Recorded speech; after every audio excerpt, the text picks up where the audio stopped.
Καλημέρα. Έχω να κάνω βιντεάκι πάρα πολύ καιρό. Είχα και κάνει και κάποιες έρευνες τα περασμένα Σαββατοκύριακα. Και αυτό μου δόθηκε ευκαιρία να μιλήσω σήμερα για όταν έρχονται οντότητες, είτε ανθρώπινες οντότητες ή μη ανθρώπινες οντότητες, σε επαφή μαζί μας. Ποια είναι τα συμπτώματα, ποια είναι τα δείγματα. Λοιπόν, όταν υπάρχουν ψυχές από ανθρώπους που έχουν φύγει από τη ζωή, δικοί μας ανθρώποι ή κι άλλοι, δηλαδή άνθρωποι που έρχονται ψυχές που μπορεί να έρθουν να επισκεφτούν, ειδικά αν είσαι ευσυναίσθητος και ψυχικός ενδιάμεσος, όπως είμαι εγώ. Λοιπόν, τα δείγματα είναι συνήθως, μπορεί να αναβοσβήσουν τα φώτα, αλλά να μην νιώσεις φόβο και δέος, να νιώσεις όμορφα εκείνη την ώρα. Ότι αναβόσβησε το φως και αν όντως δεν υπάρχει πρόβλημα ηλεκτρικό, είναι ένα σημάδι ότι έχει έρθει κάποια ψυχή να σε δει, να σου μιλήσει, να επικοινωνήσει μαζί σου. Μπορεί να νιώσεις ένα απαλό άγγιγμα, μπορεί να νιώσεις, να μυρίσεις κάτι γνώριμο, ένα άρωμα που μπορεί να φόραγε η μαμά σου, ο μπαμπάς σου, τσιγάρο, κάποια γνώριμη μυρωδιά. Δηλαδή, παραδείγματος χάρη, θυμάσαι τη γιαγιά σου όταν έμπαινες μέσα στο σπίτι της και μύριζε γαλακτομπούρικο και ξαφνικά θα σου έρθει μια μυρωδιά από γαλακτομπούρικο, χωρίς λόγο. Λοιπόν, λέμε τώρα διάφορα πράγματα. Να νιώσεις, όπως είπα, και ένα άγγιγμα. Να βρεις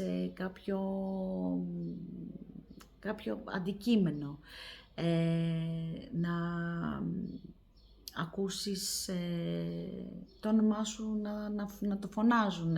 Αλλά αυτό μην μπερδεύεστε, καμιά φορά αυτό μπορεί και να είναι μίμος. Αλλά όταν το ακούς το όνομά σου να είναι σαν ένας απαλός ψίθυρος. Να τους δεις στα όνειρά σου και να σου περνάνε μηνύματα μέσα από τα όνειρα. Λοιπόν, αυτό είναι ένα είδος communication που λέμε στα αγγλικά, από ψυχές ανθρώπινες που έχουν φύγει. Τώρα, μπορεί να δείτε και απαλές σκιές, πολύ απαλές σκιές. Να νιώθετε ότι κάποιος σας κοιτάει, σας προσέχει. Αυτό είναι αυτό το κομμάτι όσον αφορά τις ψυχές ανθρώπινες. Λοιπόν, πάμε τώρα στους φύλακες μας, φύλακες αγγελούς μας κτλ. Εκεί μπορεί να έρθουν κάποια μηνύματα πάλι μέσα από όνειρα, από lucid dreaming που λέμε στα αγγλικά, κάποια μηνύματα. Να δείτε διάφορους αριθμούς, διάφορες συχνότητες αριθμών, σε συνεχόμενη συχνότητα. Να νιώθετε ότι ακούτε, στα αγγλικά λέγεται high pitch, δηλαδή να ακούτε μια πολύ ψηλή συχνότητα στα αυτιά. Συνήθως από αριστερά είναι ότι έρχεται σε επαφή με αγγελικές ενέργειες, με τους φύλακές σου, με τους καθοδηγούς σου. Όταν είναι από αριστερά είναι low vibration, δηλαδή είναι κάποιες οντότητες που δεν είναι καλές. Εγώ συνήθως έχω ακούω και τις δύο συχνότητες, αλλά και τις ακούω συγχρόνω, δηλαδή ακούω και στα δύο με αυτιά, όχι μόνο από το ένα, και στα δύο. Και το έχω κοιτάξει, όντως δεν έχω κάποιο πρόβλημα. Λοιπόν, όσον αφορά με τις αγγελικές συχνότητες, με τις αγγελικά celestial beings λέγονται στα αγγλικά, να το πω στα ελληνικά, αγγελικές οντότητες. Μπορεί μέσω από τον ύπνο σας, μέσω από από τα όνειρά σας, ή να κάνετε κάποιο αστρικό ταξίδι και να έρθει ένα downloading, όπως λέμε,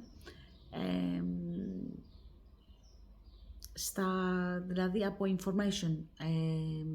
Τα ελληνικά μου δεν είναι τόσο καλά, αλλά με καταλαβαίνετε τι λέω. Να πάρετε πολλές πληροφορίες. Ξαφνικά να ξυπνήσετε το πρωί και να έχετε πάρει πληροφορίες από το πουθενά. ή να έχετε δει στον ύπνο ότι έχετε φύγει και έχετε πάει σε άλλους πλανήτες, ή να δείτε άλλες μορφές χωρίς να τις γνωρίζετε, μορφές ανθρώπων, μέσα από τα όνειρά σας. Και να ξυπνήσετε το πρωί και να νιώθετε πάρα πολύ κουρασμένοι. Είναι γιατί έχει γίνει το downloading που λέω εγώ. Έχουν έρθει τα information. Λοιπόν, και το πρωί, όπως είπα, να ξυπνάτε και να νιώθετε έναν πόνο σπονδυλική στήλη, γιατί από εκεί έρχονται.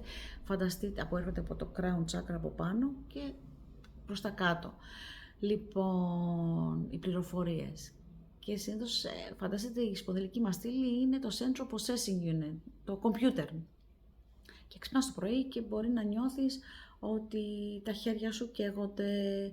Είναι γιατί πρέπει όλη αυτή την ενέργεια που έχεις εκλάβει, πρέπει να τη βγάλεις, ρε παιδί μου, να τη διοχετεύσεις κάπου. Να τη διοχετεύσεις πάνω στα παιδιά σου, στα ζώα σου, στα φυτά σου, στα δέντρα κτλ. Λοιπόν, πάμε λίγο σε χαμηλές συχνότητες, οντότητες που είναι χαμηλών συχνοτήτων.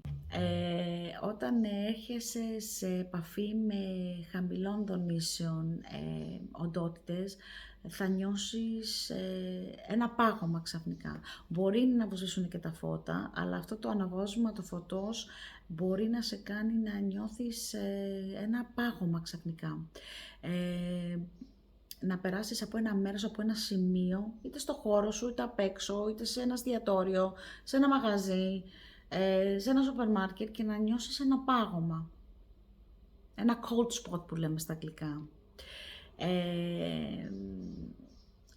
Λοιπόν, ή να νιώσεις ξαφνικά ότι σαν να μην πατάς, σαν να έχεις vertigo, ήλιγκο. Λοιπόν, ξαφνικά να νιώθεις αυτό που είπα, κρύο, να νιώθεις ότι ζαλίζεσαι, να σε πιάνει χασμουριτό. Πόσες φορές με έχει πιάσει εμένα χασμουριτό όταν είμαι δίπλα σε έναν άνθρωπο που είναι πάρα πολύ αρνητικός ή είμαι σε έναν χώρο πολύ αρνητικό. Με πιάνει χασμουριτό και με πιάνει σαν να θέλω να κοιμηθώ, σαν ένα είδος τρανς. Μην ξεχνάμε ότι είμαι και λίγο ευσυναίσθητη κι εγώ, και πολλοί άνθρωποι είναι ευσυναίσθητοι και το νιώθουν αυτό. Δηλαδή, και λένε πω, γιατί με πιάσε τώρα ξαφνικά μια ζαλάδα, γιατί με πιάσε έτσι ξαφνικά θέλω να κοιμηθώ, γιατί με πιάσε έτσι σαν να θέλω να χασμουριθώ και χασμουριέσαι συνέχεια. Αυτό σημαίνει ότι είσαι σε ένα χώρο που έχει χαμηλή συχνότητα ή οι άνθρωποι γύρω σου έχουν πάρα πολύ συχνότητα χαμηλή, έχουν πολύ συχνότητα χαμηλή, είναι αρνητική, ή όντως υπάρχει κάποια οντότητα στο χώρο, που είναι χαμηλή η συχνότητά του. Λοιπόν, μπορεί να νιώσεις θυμό, μπορεί να νιώσεις, δηλαδή το άλλο πράγμα που μπορεί να νιώσεις είναι ή να γίνει μέσα στο χώρο σου, να αρχίσουν να εξαφανίζονται πράγματα και να μην τα βρίσκεις για μέρες. Και όταν θα τα βρίσκεις μπορεί να είναι σπασμένα. Συνήθως όταν είναι ψηλής συχνότητας visitations που λέμε από κάποια ενέργεια, είτε είναι από κάποια ψυχή που έχουμε χάσει, είτε είναι από κάποια celestial που λέω εγώ, ψηλής συχνότητας, συνήθως τα πράγματα τα βρίσκουμε, είναι λίγο παιχνιδιάρικα, τα βρίσκουμε πάλι τα πράγματά μας όπως ήταν και μπορεί να τα βρούμε κάπου αλλού ή στο ίδιο σημείο. Όταν είναι χαμηλή συχνότητα, μπορεί τα πράγματα που θα βρούμε που έχουμε χάσει να τα βρούμε σπασμένα. Να υπάρχει διαρροή μέσα στο σπίτι από νερό. Να χαλάνε θερμοσύφωνες, να χαλάνε οι βρύσες μας, να χαλάνε ηλεκτρικές συσκευές, να αρχίζουν να μυρίζουν, να έχεις μυρωδιές όχι όμορφες, αλλά όπως είπα πριν, να έχεις μυρωδιές πολύ άσχημες, σαν ψοφίμι, σαν θιάφι, σαν πολύ άσχημες. Εκεί ξέρεις ότι αυτό που υπάρχει στο χώρο σου, που έχει έρθει ή στο χώρο που έχεις πάει, δεν είναι καλό. Και να ακούσεις και αυτό που λέω εγώ πάντα, γιατί δεν τα θυμάμαι όλα, πάντα κάποια πράγματα τα γράφω κάτω για να τα θυμάμαι κι εγώ. Ένα μυαλό το έχουμε, χειμώνα, καλοκαίρι. Λοιπόν, και να ακούσεις και χαμηλής συχνότητας ήχο, χαμηλής συχνότητας ήχο, το οποίο είναι έτσι, το ακούς πολύ χαμηλά. Αυτό συνήθως είναι ένα προμήνευμα ότι κάτι υπάρχει στο χώρο, έχει έρθει. Δηλαδή,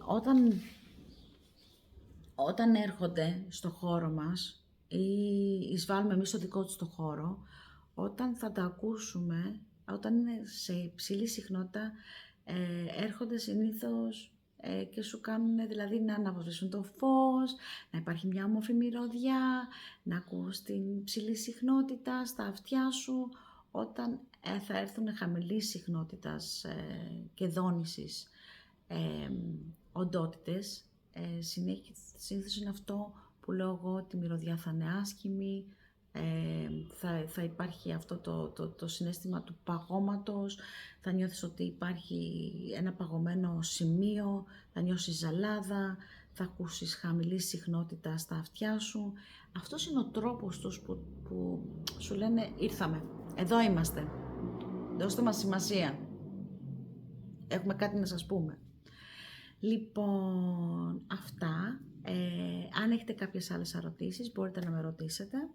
Μπορείτε να τα γράψετε από κάτω και θα τα ξαναπούμε. Ευχαριστώ πολύ.